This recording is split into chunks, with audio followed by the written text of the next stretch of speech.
James, thank you very much for accepting our interview. My first question would be about the Canadian view on what we call Ukrainian situation, Ukrainian war.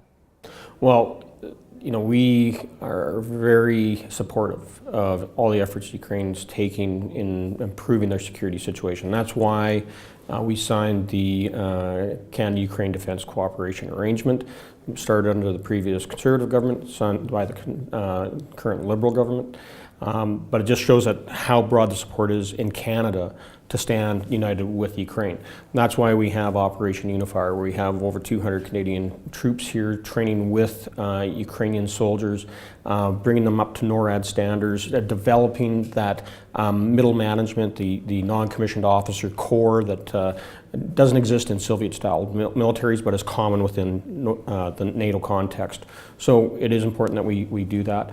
And as the official opposition, we still think that we can do more to support Ukraine on the security side. That includes supplying Ukraine with lethal weapons. That includes restoring the supply of radar sat images of what's happening on Donbass.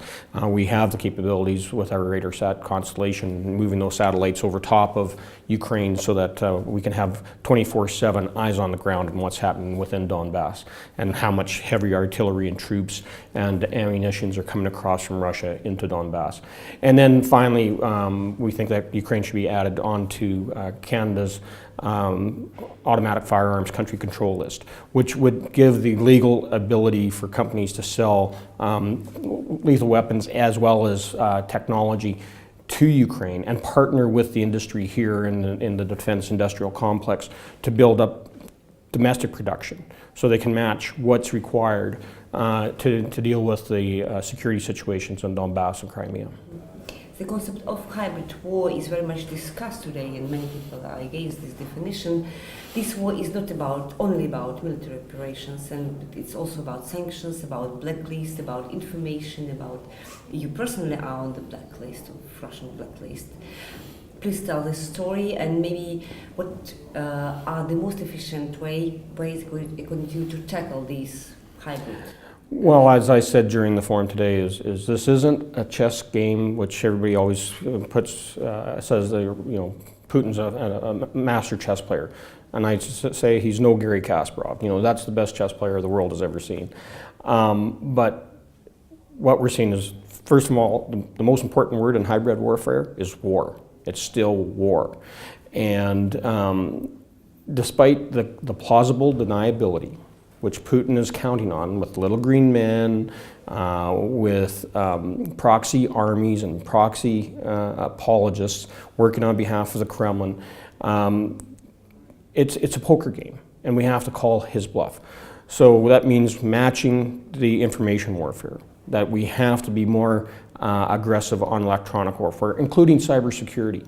And I know within Canada, we're in the process of changing our legislation, so we're not just defensive anymore on cyber security, but it will be offensive as well. So it's going to be cyber warfare, and we got to be able to take out the threat on existential manner, and so it's no longer sitting back to your attack. You're going to eliminate the threat as quickly as possible. And as we develop that capability along with our NATO partners, through the defense arrangements that we have with Ukraine, we can share that information, just like Ukraine is sharing with us their experiences in Donbass of fighting Russian electronic warfare, of dealing with the whole problems of cybersecurity, as well as the more modern technologies that Russia has developed in their fighting capabilities. We know that the so-called terrorists within Donbass would never have access to that equipment, access to that type of training.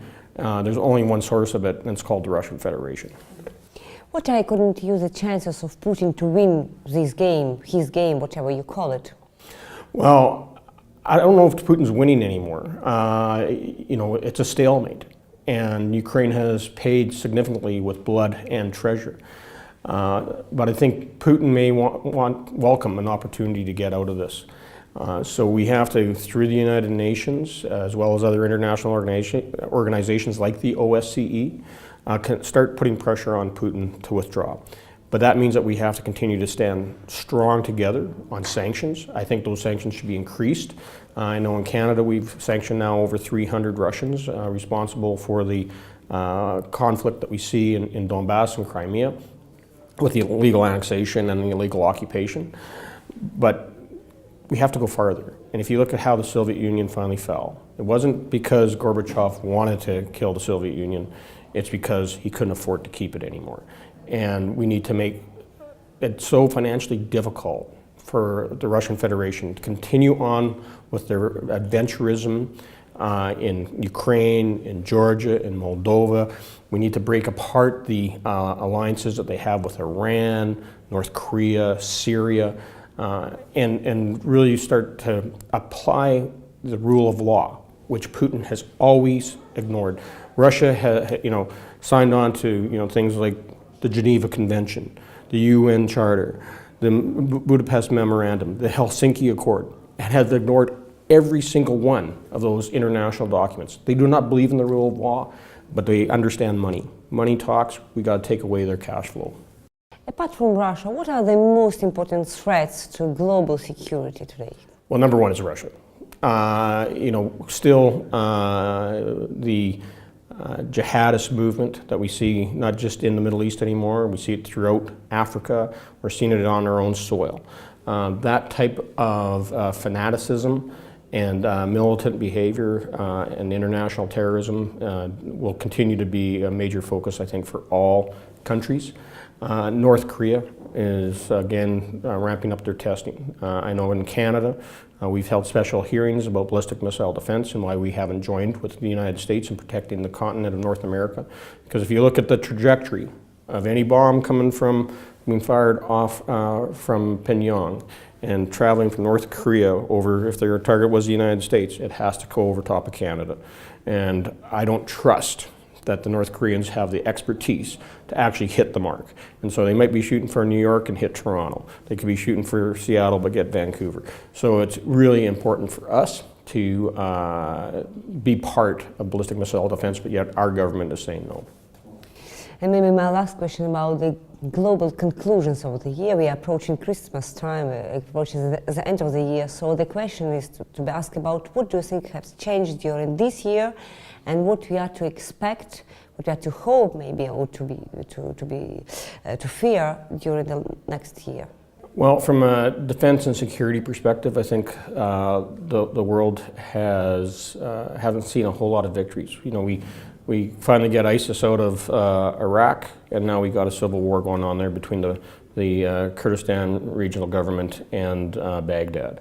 We see a resurgent Iran exercising their form of terrorism, as well as promoting their Shia militia in not just in Iran, but in Iraq, in Syria, in Lebanon, and expanding their sphere of influence with the support of Russia. And we have a more emboldened hermit kingdom in North Korea that is destabilizing the geopolitics within the South Asian nations. So we have some major security challenges that will take a lot of people much smarter than I in trying to solve them. But we need to continue to work together with like-minded nations so that democracy, free people, free speech, liberties and rights, especially human rights, are respected around the world. Thank you very much for the extremely interesting comments. Thank you.